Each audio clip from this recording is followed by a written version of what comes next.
In the sweltering summer of 1945, Aldershot, a bustling garrison town in Hampshire, found itself engulfed in an unexpected storm of unrest. The Canadian troops stationed there, thousands of battle-hardened men awaiting repatriation after the horrors of World War II, had grown restless.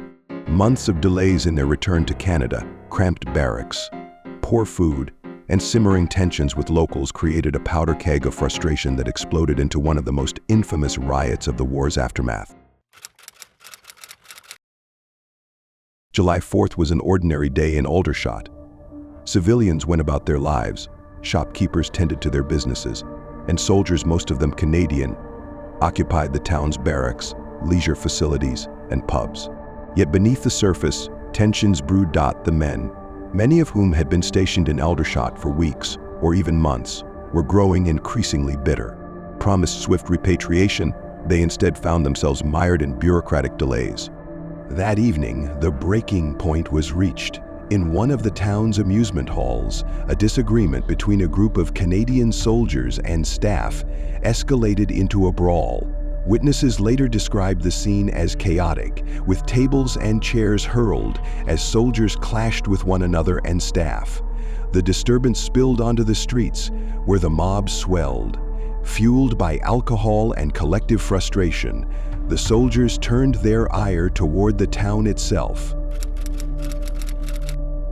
As the crowd moved through Aldershot, windows shattered under the onslaught of thrown objects. The business district became a target for their fury. Shops were looted, pubs overtaken, and debris littered the streets. By nightfall, over 600 window frames had been smashed, and damage claims would later exceed £4,1,000 Great British pounds. A significant sum for the time. Civilian police and the Canadian military police, known as the Provost Corps, were caught off guard. Initially overwhelmed, the authorities scrambled to respond. As the soldiers continued their rampage, the Provost Corps formed anti-riot squads, herding rioters into trucks and detaining them on the outskirts of town. One eyewitness, Trooper George Carcass, later wrote in a letter to his parents in Canada, "The boys got tired of waiting, and some of them were waiting for 2 months. It got out of hand quickly. By the time they moved the worst of them out, things were kind of quiet, but not before the town looked like a bomb had hit it." Hopes that the violence was a one-night phenomenon were dashed on July 5th. Despite heightened security measures and the arrival of reinforcements, a smaller group of soldiers again caused havoc. Pubs were raided, civilians harassed, and damage inflicted anew. The town was left shaken, its residents fearing further outbreaks of violence. In the aftermath, over 100 soldiers were detained, though only a fraction faced formal unrest or charges. Among those charged were Corporal Emmanuel Schuler, Private Lloyd Arthur States, and Private Ira Lloyd McIntyre, who would become the most infamous figures associated with the riots. Their trials revealed the depth of the frustrations boiling within the ranks. The British government, eager to maintain harmony with Canada, its wartime ally, worked to downplay the incident. Officials framed the riots as the work of a small, irresponsible group, a narrative echoed by both British and Canadian military authorities. Major General H.O. Curtis, the British District Military Commander, and Lieutenant General P.J. Montague, Chief of Staff at Canadian Military Headquarters, issued public apologies.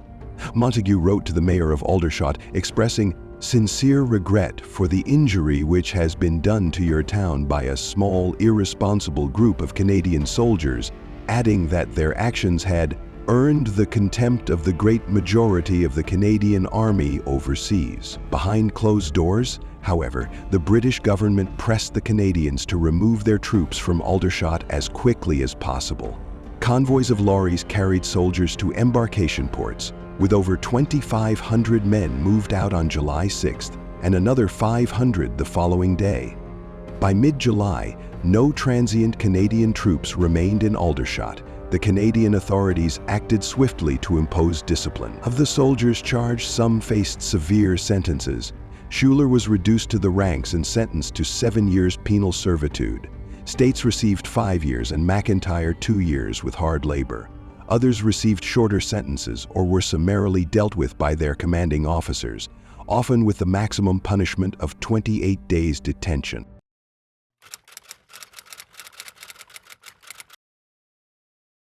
The Aldershot riots were a stark reminder of the toll war took on its participants. The soldiers involved were not just troublemakers, they were men scarred by years of combat, longing for home and struggling with the transition to peace. The incident highlighted the failures of military bureaucracy and the dangers of leaving thousands of restless, demobilized soldiers in limbo.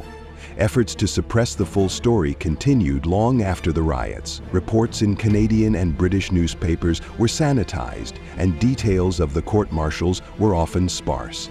The British government, anxious to preserve post-war goodwill with Canada, avoided further publicizing the event. For Aldershot, the riots became a painful memory, albeit one that some locals later recounted with grim humor.